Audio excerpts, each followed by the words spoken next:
Ketika penolong yang akan kuutus kepadamu dari Bapa datang, yaitu roh kebenaran yang keluar dari Bapa, ia akan bersaksi tentang aku. Beberapa dari mereka mengatakan bahwa ini adalah Nabi Muhammad yang datang dari Arab. Rasanya aneh dengan pandangan demikian, karena salah satu ciri mereka itu adalah mengais-ngais kitab suci kita ya, untuk mencari dukungan bagi nabi mereka atau ajaran mereka. Dan salah satunya adalah mereka mencari nubuatan tentang nabi mereka tuh di dalam kitab suci kita, dan seringkali memaksa ayat-ayat Alkitab kita. Ya. Tanda kutip memperkosa ayat-ayat Alkitab kita supaya dibelokkan ke arah nabi mereka.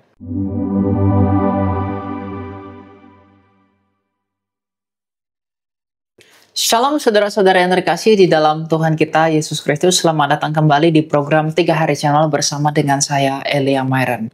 Saat ini saya bersama dengan seorang apologet senior yang sudah memiliki banyak sekali jam terbang dalam berapologetika, mengikuti debat dan lain sebagainya.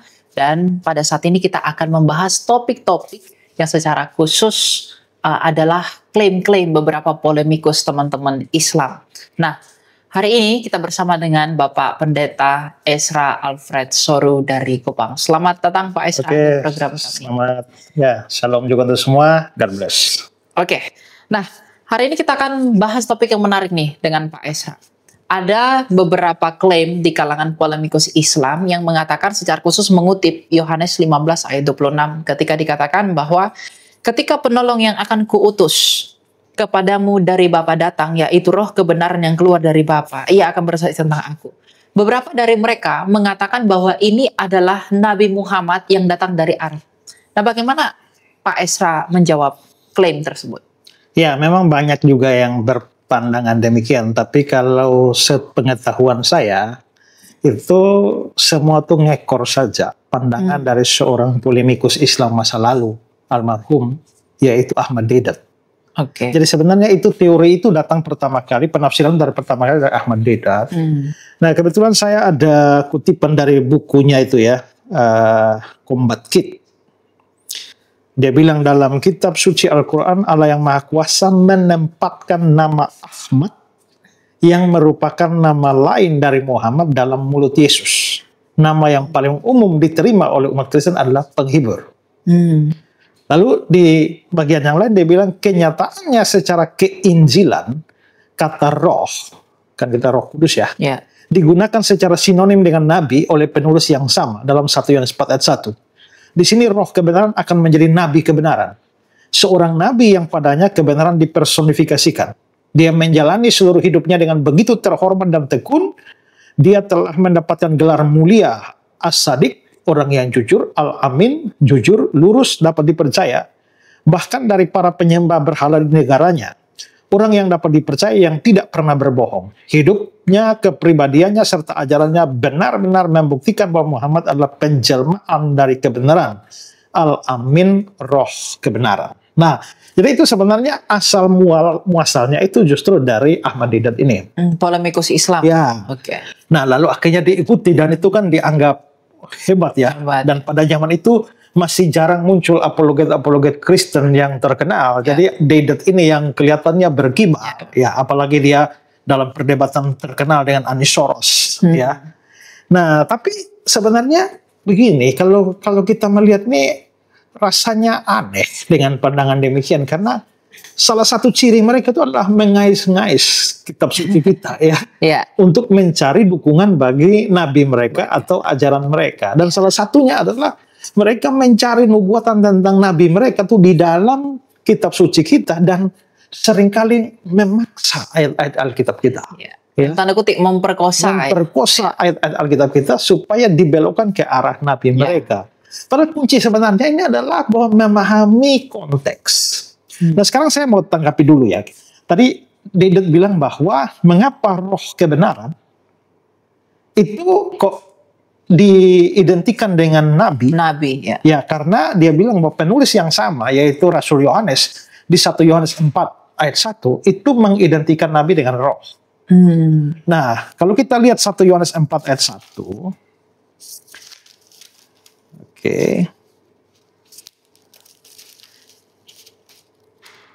1 Yohanes 4 ayat pertama ya. Iya. Saudara-saudara yang terkasih, janganlah percaya kepada setiap roh, tetapi ujilah roh-roh itu apakah mereka berasal dari Allah, sebab banyak nabi-nabi palsu bermunculan di dunia. Ya, jadi ujilah roh-roh itu. Terus sebab banyak nabi palsu telah muncul ke seluruh dunia. Ya.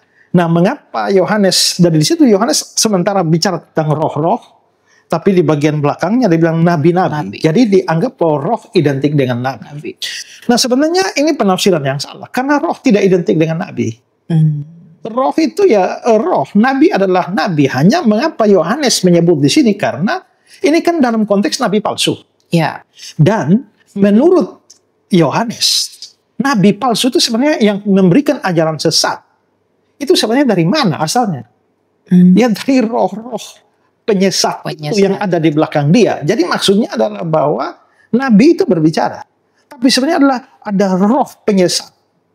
Atau kalau kita bicara dalam konteks lebih luas, sebenarnya di balik penyesatan itu kan iblis. Iblis, ya. Jadi sebenarnya ada iblis di balik nabi-nabi palsu. Nabi-nabi palsu. Jadi iblis ya iblis, nabi ya nabi.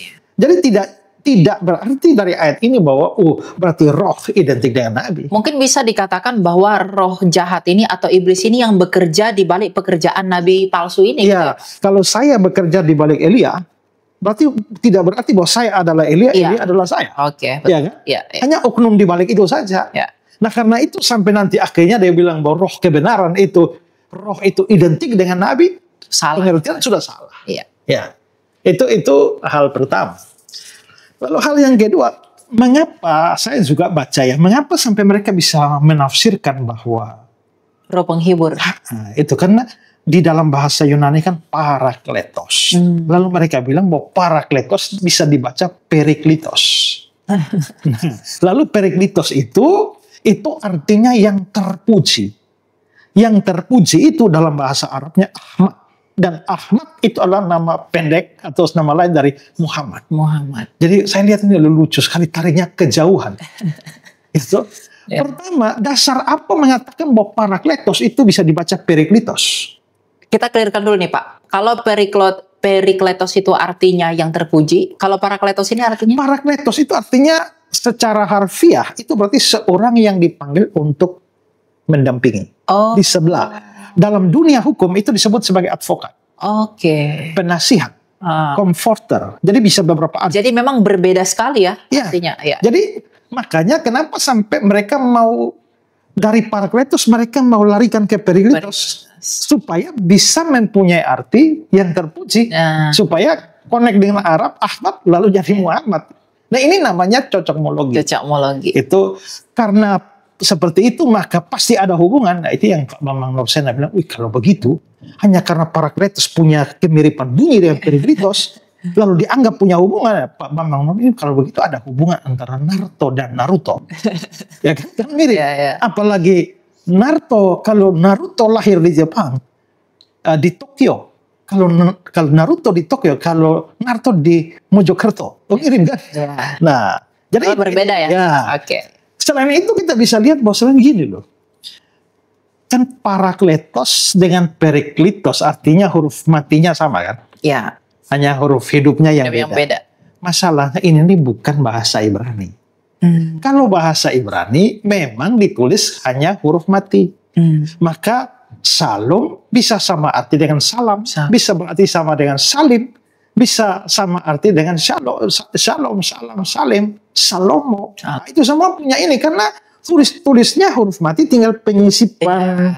Maka malak, melek, melik, malik itu bisa sama. Tapi ini teks Yunani. Teks Yunani tidak punya ciri begitu. Maka tidak bisa parakletos lalu huruf hidupnya diganti lalu diubah. Artinya jadi lain loh. Ya.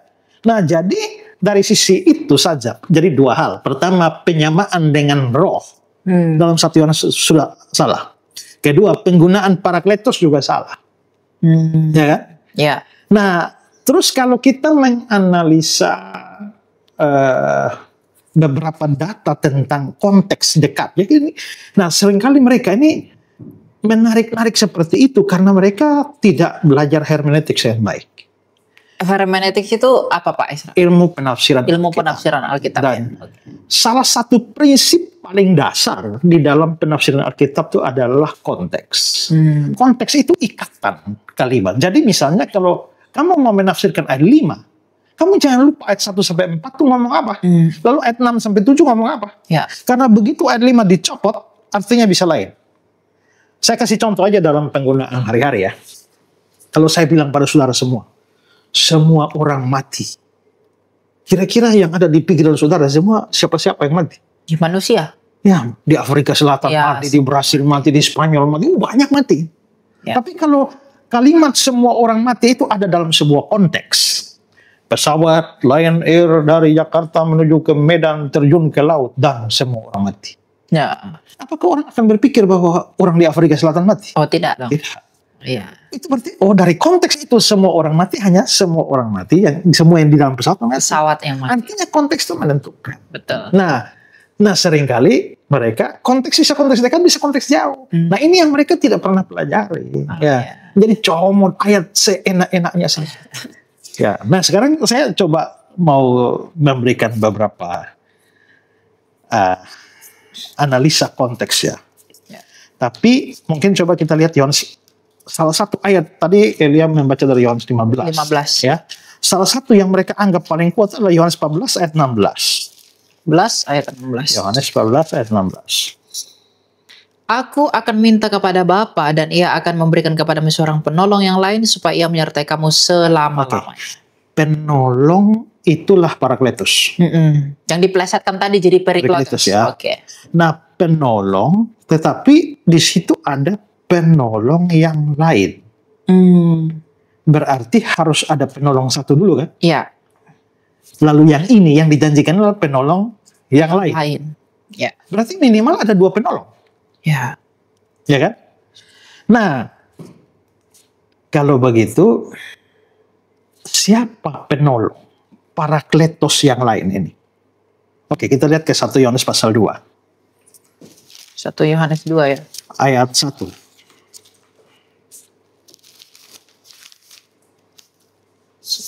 Yohanes 2 ayat 1. 1 Yohanes 2 ayat 1. Ya. Anak-anakku, hal-hal ini kutuliskan kepada kamu supaya kamu jangan berbuat dosa. Namun jika seorang berbuat dosa, kita mempunyai seorang pengantara kepada Bapa, yaitu Yesus Kristus yang adil. Kita mempunyai seorang pengantara. Di situ di Alkitab Indonesia diterjemahkan pengantara, padahal aslinya Parakletos. Parakletos, penolong juga. Penolong juga. Oke. Ayat 2-nya. Dialah pendamaian untuk segala dosa kita dan bukan untuk dosa kita saja, tetapi juga untuk dosa seluruh dunia. Berarti sebenarnya di situ Yesus adalah Parakletos. Ya. Dan Parakletosnya Yesus itu dikaitkan dengan pendamaian dosa dunia. Ya. Artinya Parakletos di situ dia berkaitan dengan penebusan dosa, dan kita tahu konsep penebusan dosa, yang harus menebus orang berdosa nggak boleh berdosa. Ya. Berarti Parakletos di situ kudus. Kudus, betul. Okay? Ya. Nah, terus kembali ke Yohanes 14 ayat 16, aku akan memberikan kepadamu seorang Parakletos yang lain. Nah, kata yang lain ini di dalam bahasa Yunani ada 2 kata yang sama-sama berarti yang lain. Yang pertama namanya alos. Alos. Alos itu yang lain tapi dari jenis yang sama. Ini ya, 1 gelas air. Ada yang lain, yaitu ini. Ini pakai alos. Ya, tapi jenisnya sama kan? Ya, Sama-sama gelas. Gelas, ya. Berarti jenisnya sama, itu alos. Tapi kalau ada di sini terus ada yang lain, ini yang lain. Tapi karena ini gelas, ini bunga, maka ini tidak sama. Jenisnya tidak sama. Maka ini kata Yunaninya heteros. Heteros, ya. Nah, di sini Yohanes 14:16 ada seorang Parakletos yang alos. Berarti Parakletos yang di sini jenisnya mesti sama dengan yang di 1 Yohanes 2 tadi itu. Nah, yang di 1 Yohanes 2 itu Yesus, dan kita lihat dia kudus. Ya. Maka yang di sini Parakletos yang ini karena alos dia harus kudus. Dia harus kudus. Sama seperti Yesus yang adalah Parakletos. Parakletos. Oh. Nah, karena itu maka namanya juga Roh Kudus, ya kudus kan? Pasti kudus. Nah, pertanyaannya sekarang, kalau itu Muhammad, apakah Muhammad kudus? Ya. Kalau itu Muhammad, apakah Muhammad itu kudus? Nah, Ya. gitu. Karena kalau itu Muhammad, dia harus punya sifat yang sama dengan Parakletos yang sebelumnya Parakletos. di 1 Yohanes 2 ayat 1. Yang menjanjikan yang lain ini. Ya. Oke. Ya. Jadi yang menjadi penebus dan dia sendiri tidak berdosa. Nah, Muhammad tidak memenuhi kriteria itu. Ya. Nah ini kalau kita bicara teologis ya. Ya. Sekarang kita masuk kepada konteks yang lebih sempit. Ya. Itu kan Yohanes 14 ayat 6. Ya. Satu ayat setelah itu. 17. Yohanes 14 ayat 17. Yaitu roh kebenaran, dunia tidak dapat menerima dia sebab dunia tidak melihat dia dan tidak mengenal dia.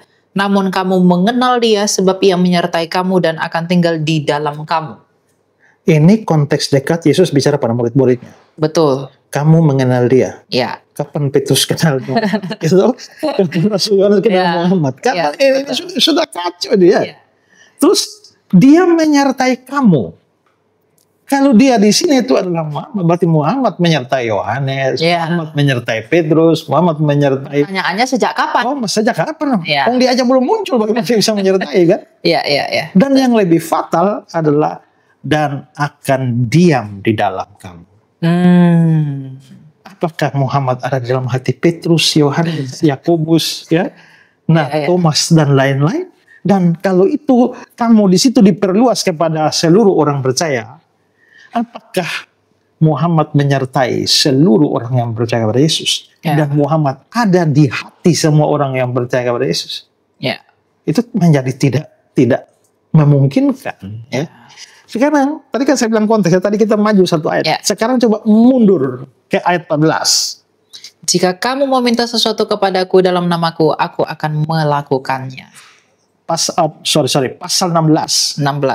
Pasal 16 ayat 14. Oke. Kita maju ke pasal 16. Ayat 14. Ya. Ia akan memuliakan aku sebab ia akan memberitakan kepadamu apa yang diterimanya dari aku. Jadi Parakletos itu akan memuliakan aku, memuliakan Yesus.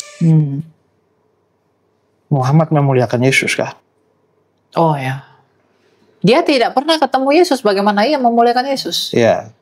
Tapi begini, Pak Ishak. Walaupun dia nggak ketemu kan, kalau dia tahu kemudian hari kan dia bisa mungkin kayak kita kan memuliakan Yesus walaupun kita nggak ketemu kan. Ya.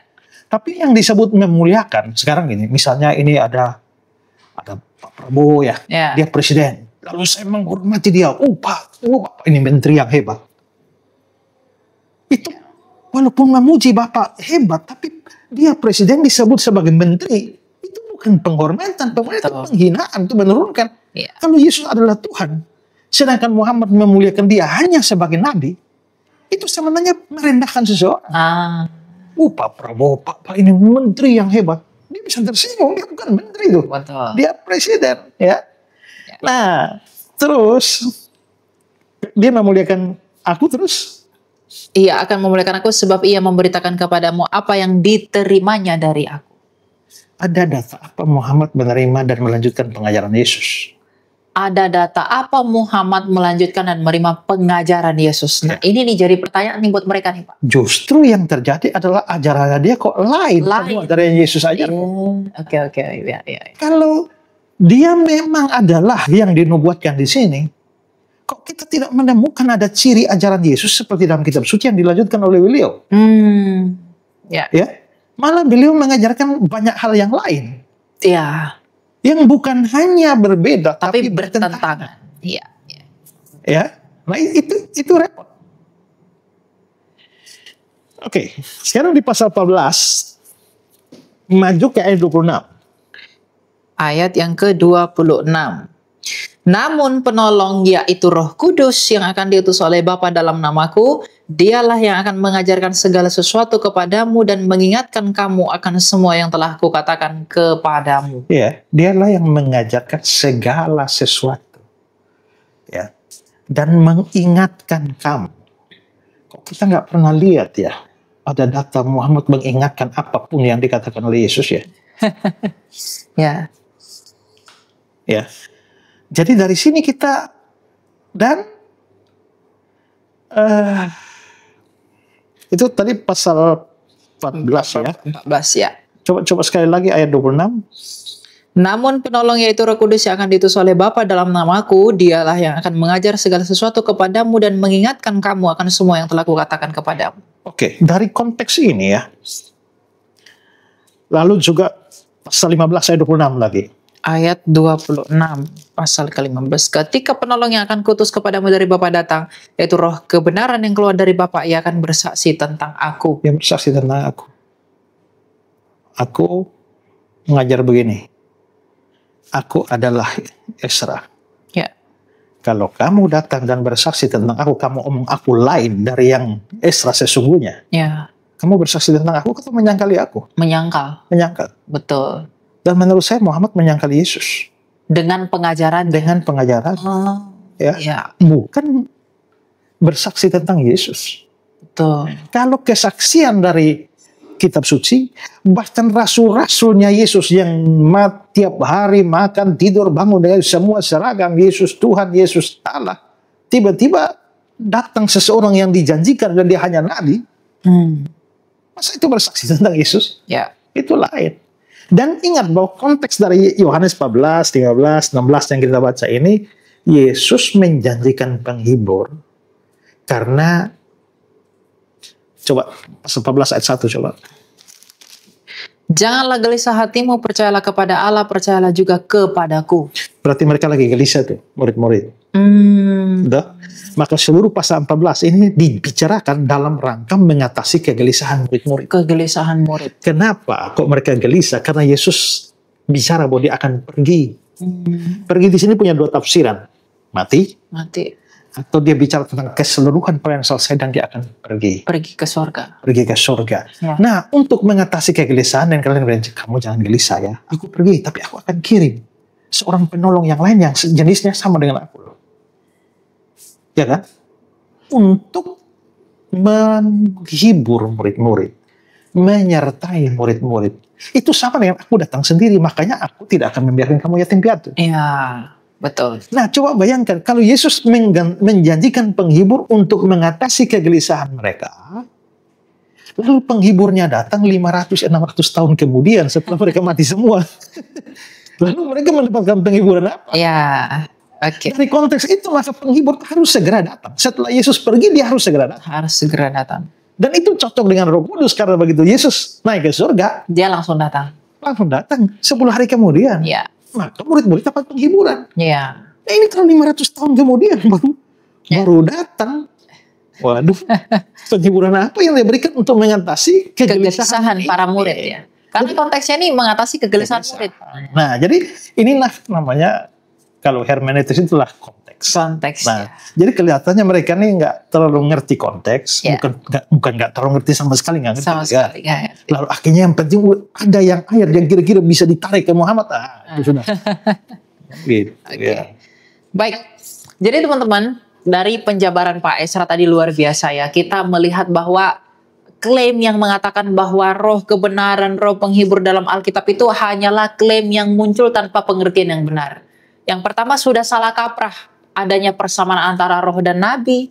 Yang kedua juga sudah salah tentang pemelesetan kata parakletos dan perikletos yang memang punya makna yang berbeda. Lalu yang paling penting, mereka yang mengklaim bahwa roh penghibur, roh kebenaran ini adalah Muhammad, itu karena mereka tidak melihat konteks. Seperti yang kita pelajari tadi, ada konteks dekat, ada konteks jauh. Yang paling penting, yang bisa kita tarik dari hal ini sebagai kesimpulan kita adalah roh kebenaran ini dikatakan bahwa ia adalah seorang penolong yang lain, yang sejenis dengan Kristus, yang sejenis dengan Yesus Kristus.